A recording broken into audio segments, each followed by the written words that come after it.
Kasi natatakot ako kasama na ako. Ayaw ko makulo. Wala naman ako kinakasama na hindi sila ako. Pero hindi ko dinanaan na ako ginawa masama.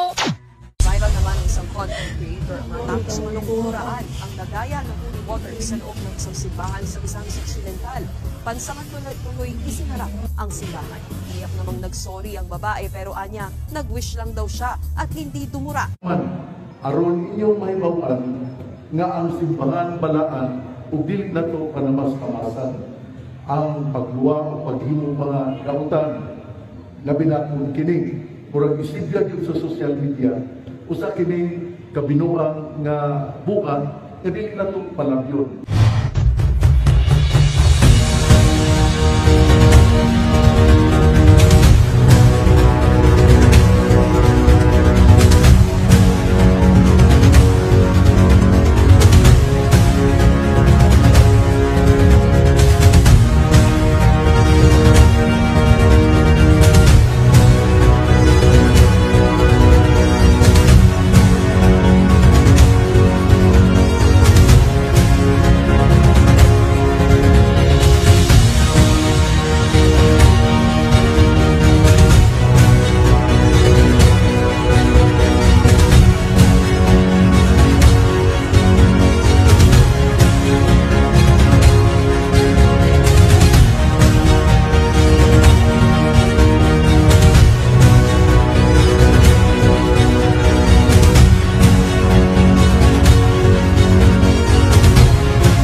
Ryan Medalla ang vlog niya.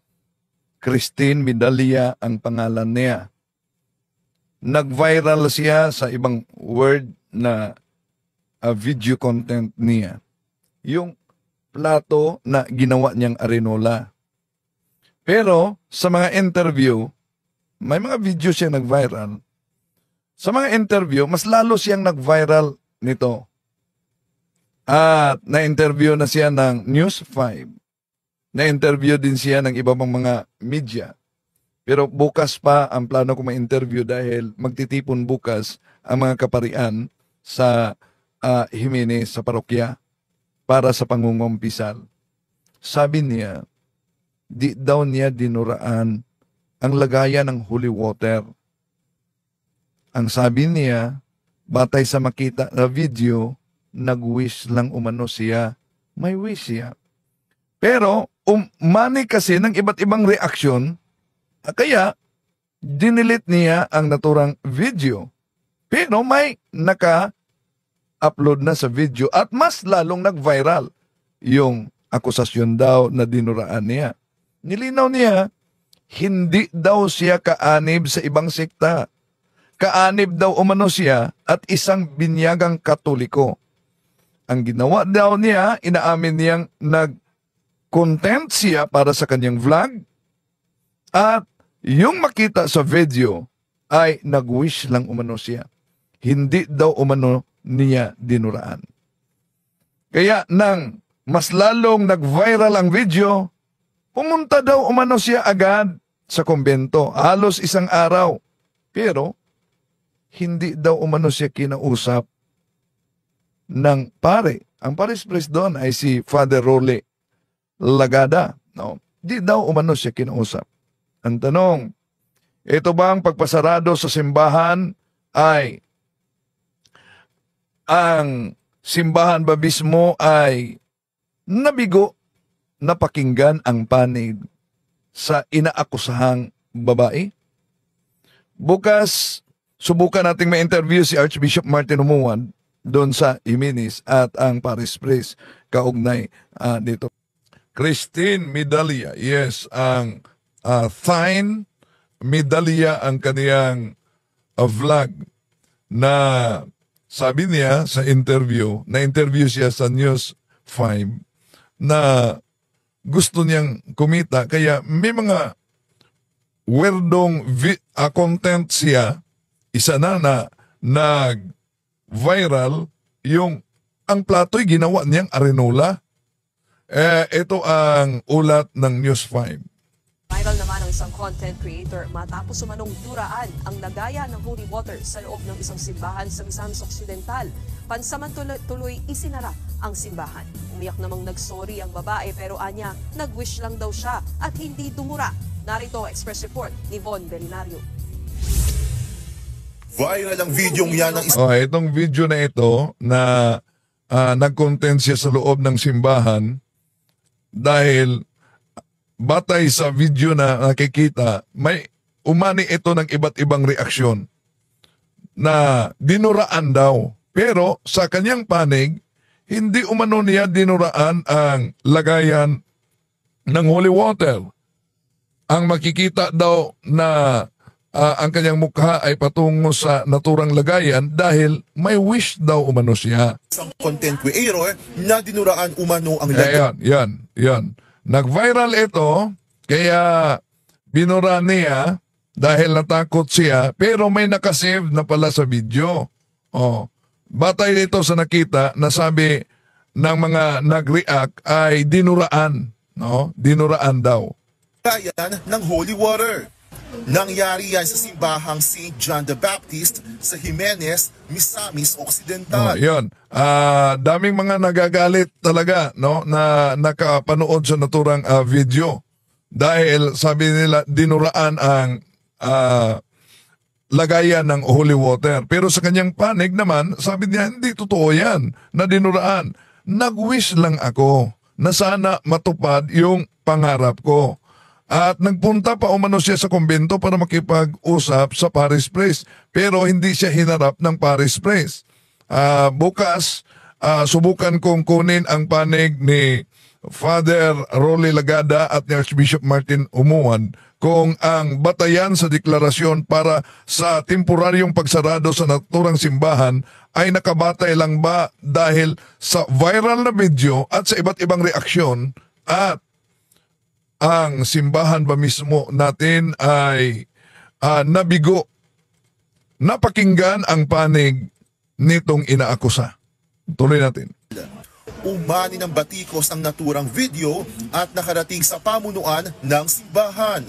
Dahil dito, ipinag-utos ni Ozamis Archbishop Reverend Martin S. Umuad ang pansamantalang pagsasara ng simbahan. Nanawagan siyang respetuhin ang simbahan.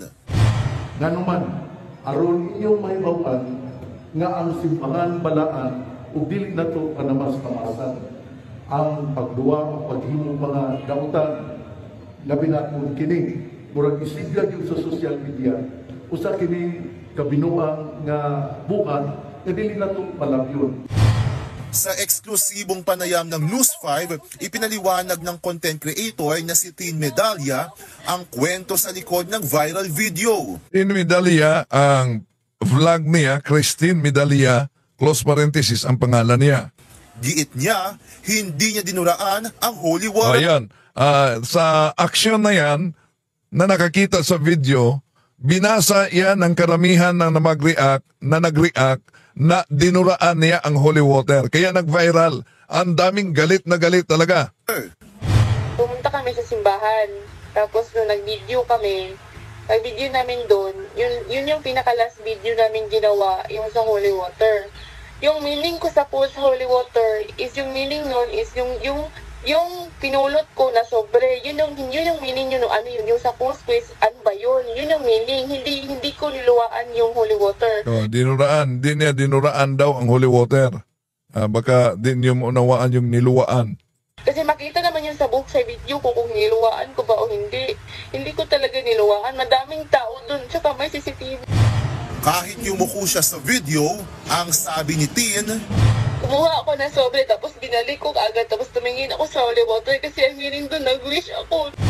So, nag-wish daw umano siya sa holy water.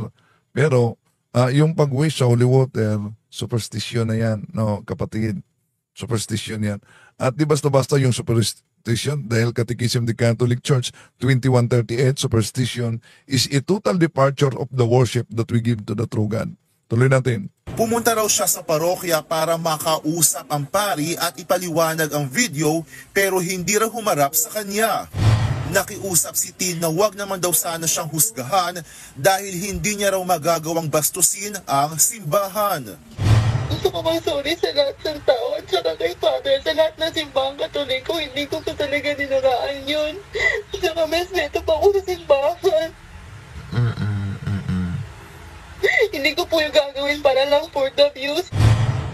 Patuloy naman ang Holy Hour of Adoration para ipanalangin ang pagsisisi, pagpapatawad at maibalik ang kabanalan ng simbahan. Nagpaalala rin ang arsobispo sa mga mananampalataya na galangin ang mga sagradong gamit at lugar. Wala pang petsa kung kailan bubuksan ulit ang simbahan. Nagbabalita mula sa Frontline, Von Belinario, News 5. Yan, na iulat na siya sa iba't ibang news network sa bansa, no? Sa ABS-CBN, sa Enquirer, .net, na iulat na din siya. At in-interview siya ng iba't ibang media din. Sa ako, dili na dyan ko katulog. Anang wala na ako peace of mind. Sa interview dito, Brigada Oroqueta City, na hindi na umano siya makakatulog. Wala na siyang peace of mind. Katulog. Anang wala na ako peace of mind. Kaya basin pat yun ko unsa ba? Baka papatayin siya umano. Nabubuhay na ba yan? Dahil ang dami talagang nagagalit sa kanya. Baka papatayin na umano siya at mahirap lang umano sila. Ay, wala na ko mahila kay gahapon. Dito mi sa kong pinto. Wala dyan ko tabangan ni Fag. Sa mga di nakaunawa ng Cebuano, kahapon daw umano pumunta siya sa kumbento ngunit hindi siya hinarap ng Paris Press. Pala ko sa laog na luwa. Palang dyan ko dili na ko. Kung meron umano siyang kasalanan at dinuraan umano niya yung lagayan ng holy water, Umadto dito. di daw umano siya pupunta sa kumbento. Wala dyan ko sala. Wala dyan ko sala. Ang to. Kung meron siyang kasalanan, ngunit wala umano siyang kasalanan. Kung sa video na mo is katong pasabot is unsa tong sobre akong gikuha din. Yung ang ibig sabihin daw umano sa video, ano ba ang kahulugan sa sobre na kinuha niya? Kumuha siya ng sobre malapit sa lagayan ng holy water. To, sa kilid sa holy water din ako. Katabi sa holy water. Kung naluwa ako, direjid ko manto sa kumbento. Kung dinuraan umano niya yung holy water, di talaga umano siya pupunta sa kumbento. Hapon, isang adlaw ko dito, wala pa may Isang araw umano sila pumunta doon sa kumbento. kaon. Wala umano silang kain. Digid ko manto dito, naluwa ako. Di umano siya pupunta doon sa kumbento kung totoong dinuraan niya. Mura na akong mesura sa ilaanin. Sa simbahan po, og ni Father, mga ayok og pasaylusan. Sa simbahan at kay Father, umihingi daw umano siya ng kapatawaran. Sa naturang video. Ito ang bahagi din sa interview. Anong nangyari? Yung sobre, nilagay mo dun sa may Sa News 5 ito. anuhan ng holy water? Hindi po, nilagay ko ulit, kinuha ko lang po yun, tapos nilagay ko ulit sa lagyan na ng yung bag. Kinuha ko lang po yun, tapos binalik ko, yun yung po yung point sa post ko. Hindi ko po alam na gano'n na pala kalaki yung inupang sa akin. Hindi ako makakain. Hindi ako makakain talaga. Ngayon, anong mensahe mo sa parokya at dun kila sa simbahan, no? Kasi para maramdaman din nila yung mensahe mo. Okay, Father. Sorry po, Father, kung na-offense ko pa yung simbahan. Pero hindi ko po talaga tinuraan yun.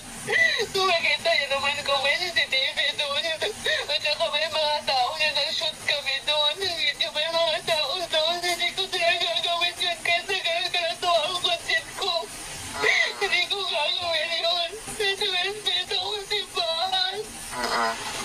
madalas ka ba magsimba doon? Malapit lang ba yung simbahan na yung sa inyo? Opo, itong tatayan na yun dito. Malapit lang dito sa bahay na lola ko po. Wala po. Gusto ko sorry sa lahat ng tao at saka kay Father. Sa lahat ng simbahang Katoliko, hindi ko pa talaga dinaraan yun. Saka respeto pa ako sa simbahan. Hindi ko po yung gagawin para lang for the views. Hindi ko po yung gagawin. Hindi po ako kalala na gano'n. Kaya sa gano'n yung content ko, hindi po ako kayong tao. Ano ba yung mga content mo sa social media? Yung talaga mga worst na content. Nandun po Sabi ni Susan, nga nung misulod ka man sa Katoliko, sa simbahan, nga lahi ka magreliyon day, dapat wala ka ni Anto. Ang sabi niya, Katoliko daw umano siya. Susan, no? Nagsisimba daw umano siya. Ang papunta niya doon, pinaliwanag na niya. Pero bukas dahil magtitipon doon ang mga pare, magsagawa ng holy hour, magsagawa ng kumpisal. So, i-interview ko si Father Rule Lagada, ang parish priest. So, sinabi niyang isang araw siya sa kumbento, hindi siya hinarap. At si Archbishop Martin Umawad din, bukas may interview natin at puntahan ko ang bahay nila.